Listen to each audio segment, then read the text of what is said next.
Okay, we're to another episode of On the Wrist from Off the Cuff. Today we have another awesome review for you from Seiko, and this is a model that in another variation has been featured on the channel before, but it's also a model that I kind of keep coming back to. A little bit about the brand. Seiko was founded back in 1881. They are Japanese in origin, but now have factories throughout Asia. They cover all market segments from entry level to high end. And in terms of the type of watch, this is a dive watch. Some key common characteristics and design language. When you're looking for a diver, you're going to want water resistance. Typically there's some type of screw down crown. You're going to want something that's tough, legible with a dive time bezel, and a diver's extension is always nice if on a bracelet, and you're getting all of that here. This is the Seiko Prospex SPB185, which is the international nomenclature, or if you were sourcing this out of Japan, it'd be the SBDC125. Which is the JDM nomenclature. This is essentially a modern reinterpretation of Seiko's original 1968 Marine Master Diver, and they typically go for $1,200. I was able to get this on loan from Belmont Watches and they actually do have it listed for about $1,000, $1,050, I think. So the nice thing is, they do have this available in stock, and you can see the alignment right here in the video. So this is available. Definitely check the links down below. And yeah, thanks to Belmont Watches, I was able to get my hands on this piece. And typically I wouldn't just rebuy, right? Like I wouldn't just buy another variation of a watch that I already had. So I mean, I guess sometimes I do, but not this one. These are not cheap. So in this case, it's really great to be able to have access to this piece. So again, thank you to them. But let's go ahead, zoom the camera out, get this piece in hand, and take a closer look. All right, guys, shout out to Belmont. And of course, on the wrist today, I do have the blue variation with the black bezel. And today we answer the question, did I make a mistake? Did I choose the right variation? Because I keep thinking about how versatile this one is. And honestly, a lot of folks, to include myself, when I saw these releases, my first thought was, why did they reverse? Like, they could have done a black dial, black bezel, and a blue dial with a silver or steel bezel. And for me, I think that would have been the very predictable thing. I think that is a common, those are two very common setups, but they decided to kind of go the other way and give you like two, I guess, a little bit more interesting options versus the expected options, which would have been to reverse and do a black dial, black bezel, and then a blue dial, steel bezel. So I think that's very interesting in itself, and it's typical Seiko, not wanting to give us the perfect watch, instead wanting to give us watches to collect. And they almost got me to get two of these, but instead I get to have two of them on hand for the channel to share with you guys, to share kind of my overall thoughts. So let's take it off the pill. Of course, this is brand new. So the cool thing about Belmont, right, is that, yes, they've helped me get things on the channel that I normally wouldn't have on the channel, like an Omega, a Grand Seiko, or, a Zenith. But they also do carry new Seikos, especially within the Prospex line, Presage. You can actually ask them to source stuff and they will find it for you.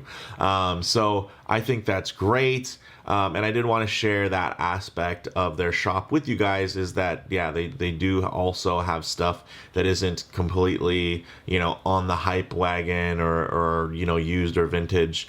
They do have some really great brand new, very affordable and desirable pieces. I mean, these are kind of hard to find. And then again, also considering bezel alignment can be such an issue, it's nice that, yeah, the picture that they have in their shop is the picture of the actual watch, and it's not just stock footage there. So you can see lines up just about as good as any Seiko will line up. So you can get it, which is great. You can get it to line up perfectly. There's just slightly enough play to dial it right in. And then in terms of the dimensions, the same as my blue model, 42 millimeters in diameter, 12.5 millimeters thick. So this is actually quite thin, guys, at 12.5. And it wears really thin thanks to, look at the beautiful contouring on this case here, the undercuts, the bevels. This is pretty much, you know, Seiko being Seiko, doing what they do. They really find ways to shrink these watches down. And a lot of people are, oh man, that's too big. I don't want anything a 42 or a 43 and yada, anything over a 40 or a 38. This wears fantastic. Check this. I mean, look at it. It just wears beautifully. This one will actually wear slightly smaller visually because it has the steel dial, which does shrink the dial down because of the steel bezel insert. Sorry. So I think that's another great trick. So if you do have a smaller wrist and you're looking at these two, you might want to look at the Steely because visually it will play a couple more tricks to shrink down the watch on your wrist. And of course there's physical tricks that they're doing in terms of the tapering and undercutting and, you know, the beautiful casework and ergonomic thought that goes into the design is working for you. But in terms of just at a glance, there are some great things that are happening as well. Some other key highlights on here is that you are getting a DiaShield hard coating. So you can see it wears really well. I mean, not much in the way of wear marks on this piece. And I've had it, you know, since that first video came out way back when, you know, where I reviewed this piece. And it does get a good amount of wear. Excuse me. So you're getting that brushed stainless steel insert, which is great. I also love something about Seiko that they do is they shield those lume pips at 12, which means that it's going to, you know, stay nice. It's not going to get dirty or patina. It's just going to stay really great and match the beautiful indices and markers. 120 clicks. Let's just enjoy it for the sound now.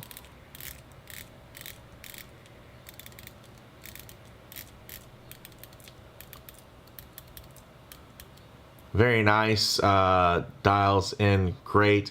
Again, Seiko is really known, I think, for the action being a little bit on the smoother, softer side, but tactile enough to where you're still getting those clicks, you're still reading through, which is great. And then in terms of the movement inside here, you're getting the 6R35, which does have that enhanced 70-hour power reserve over the 50-hour power reserve of the 6R15. It also has 24 joules versus the 23 of the 6R15, and it's overall just a better movement. It's nothing groundbreaking, but it's an improvement and an evolution essentially of the 7S26, which has been around forever, which means it's very serviceable, very reliable, very predictable, which I can appreciate. Yes, you can get some positional variance. I'll throw that in there, and there will be variance in terms of accuracy on these. You know, they're unregulated, so I, you know, hesitate to even share any type of, you know, accuracy specs for something that's unregulated. But I personally have had really good experience with 6R35 movements, you know, with my fleet. But then also the watches I wear, I don't wear them consecutively very often, you know, maybe twice a week. In terms of the rotation for a watch that gets heavy rotation, so I'm not paying attention as much to the accuracy from that perspective, and that might be the case for many of you. But if this is your one watch and you're looking for something, you know, super atomic time, this probably isn't going to be the watch for you. Although, because it is an evolution of that 7S26 movement that was very popular within the SKX line, guess what, guys? That means you can take it to any reliable, you know, watchmaker, and they can go in and they can service the watch and they can regulate it at various positions and get the best timing out of it. And they'll know how to do that, which is something I cannot say for some of the Swiss variants that are out there, you know, like the Powermatic 80 movements that you're going to get from the Swatch Group. Those ones, in terms of regulation, you're going to have to send that in typically, unless you have somebody that is really, really good. Those are designed to be serviced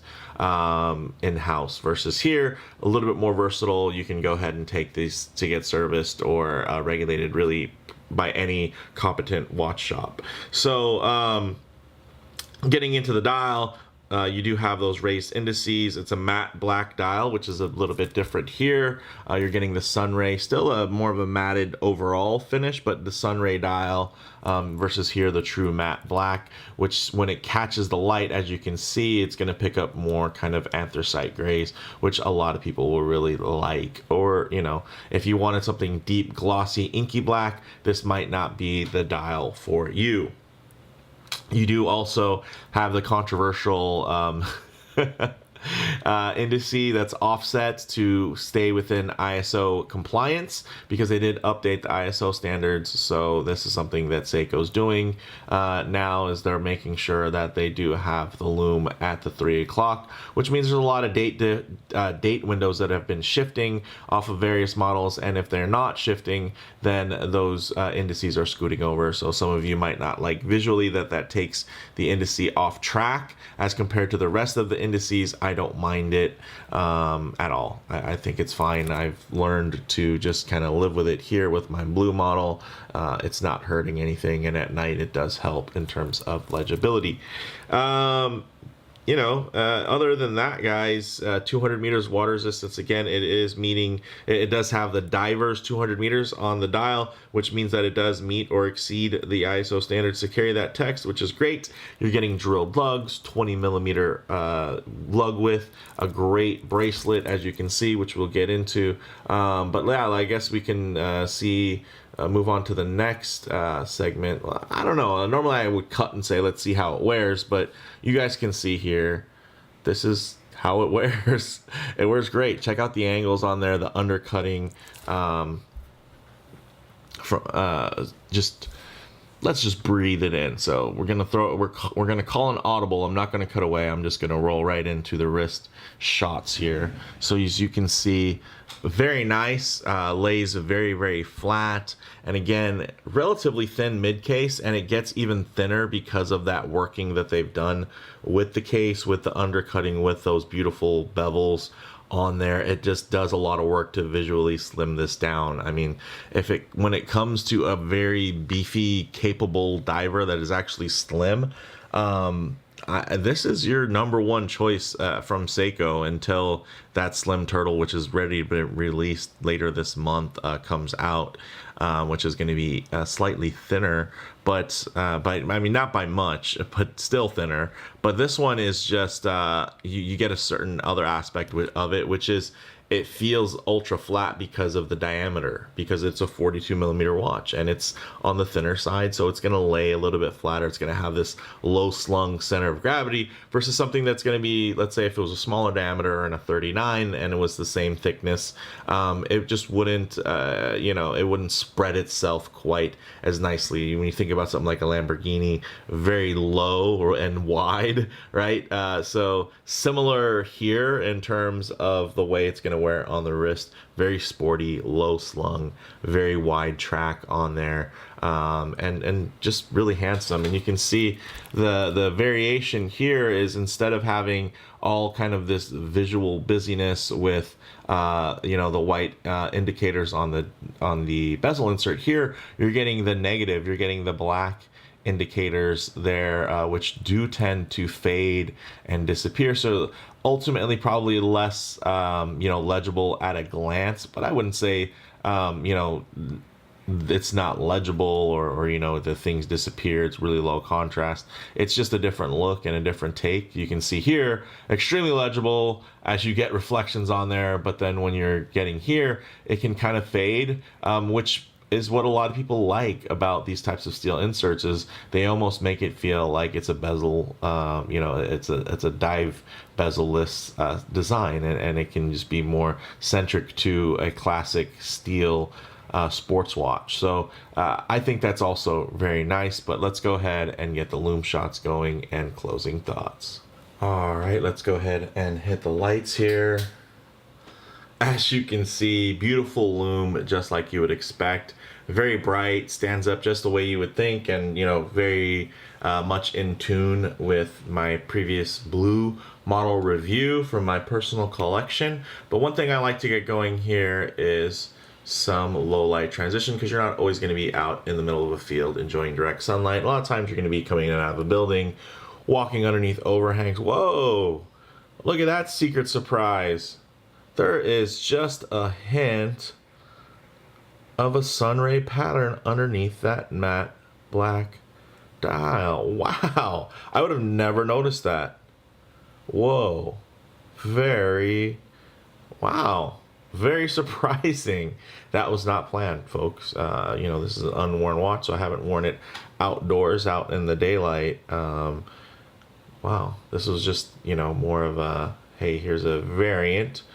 But look at the legibility, very, very nice. And of course, if you're timing in the deep depths, typically you're just going to be watching that lume pip wherever you set it at. So very nice. And you can see really beautiful brushing job done there. Of course, there might be some smudges from my fingerprints, but other than that, very nice. Even if I get into some high contrast lighting here, that would typically expose any type of you know, defects within that finishing. You can see it looks really fantastic and uniform as everything glides over. And in terms of the bracelet, if you guys do want to take a look again in my channel history for my review of the blue variation, you'll see that the bracelet is really, really well done.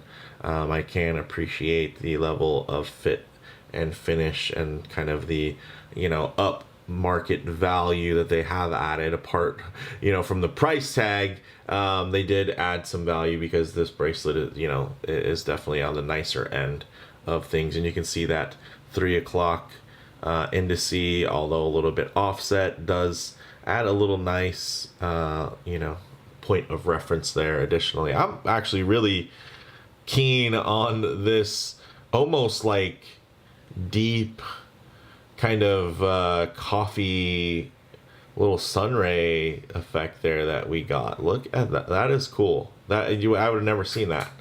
And check it out. I'm not seeing it now. So very cool secret dial from that perspective there, guys. But in terms of closing thoughts, great fitment on the wrist, feels a touch more balanced, honestly, than my SBDC101 or SPB143, depending on, you know, where you're located. But that's basically the 62 MOS reissue. I should say reimagining, remix.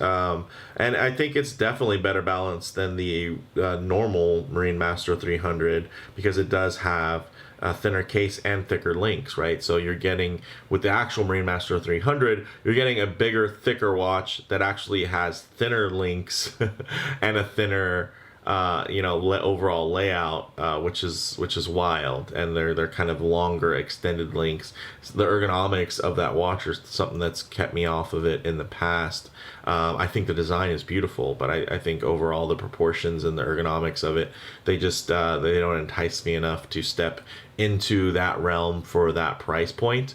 You know, I know it's an amazing watch with a great movement, but for me, this is, you know, that sweet spot. And the sweet spot in something doesn't necessarily have to be the most expensive or the finest or the fanciest. The sweet spot is typically just a balance of kind of everything, right? So instead of it being kind of, hey, you got a couple of fives, you know, but you also got a couple of threes in there, or twos and ones. Here, you're getting more an experience of fours across the board. So really high performing in a lot of different types of categories. To include the price, I think it's definitely well worth it. And if you're gonna get it from Belmont Watches, all the better, because you can get it for less than MSRP in the U.S. So you're not importing it. You're not worrying about will they or won't they fill out the you know, the customs forms correctly. Are you going to have to pay import taxes, import duties? You know, so the cool thing is, yeah, $1,050, $1,050 from Belmont is what it's currently listed at, and I think it's a steal. Haha, steely, no. Yeah, hey, all right, I'm a dad. So in terms of model variants, I do own the blue dial with black insert version, but they do actually continue to add further releases. There's actually been a bunch of cool kind of ice dials that this was a piece of those releases, along with the 62 MAS or 63 MAS or M62 MAX, whatever you want to call it, and the Willard. silhouettes. They've done these really cool dials, so they'll continue to add more to these. There's also like some two-tone rose gold setups that look really great as well. So there's a lot of different options. Green dial, oh my gosh, green dial, that one looks killer with the gold accents. But for me, this is kind of that everyday, everyman watch. Like if you were into SKX mods and you were building poor man's Marine Masters that looked similar to this, you can just buy this watch now, which is fantastic. So in terms of comparable models, I think this does out Heritage. Of course, similar priced micro brands, and then I think they out feature similar priced Swiss brands, because this is so in-house, right? There's really no competition in terms of level of in-houseness beyond when it comes to Seiko. They grow their own jewels and they make their own lubricants, so they really don't outsource much from that perspective. So the bottom line, you're getting all of Seiko's in-house qualities packed into a diver with again, that Presage-like fit and finish that we've come to appreciate. So very, very cool, very nice, and thank you to Belmont Watches for lending this in for me to share with you guys, and for me to get my thoughts, and also just for me to get a hands-on with this piece that I do think about and consider, just because it's that cool. I think maybe a cool detail that would have put me over the edge for this is if they maybe would have done a red triangle and you know, tied it into that little red pop of color on the seconds hand.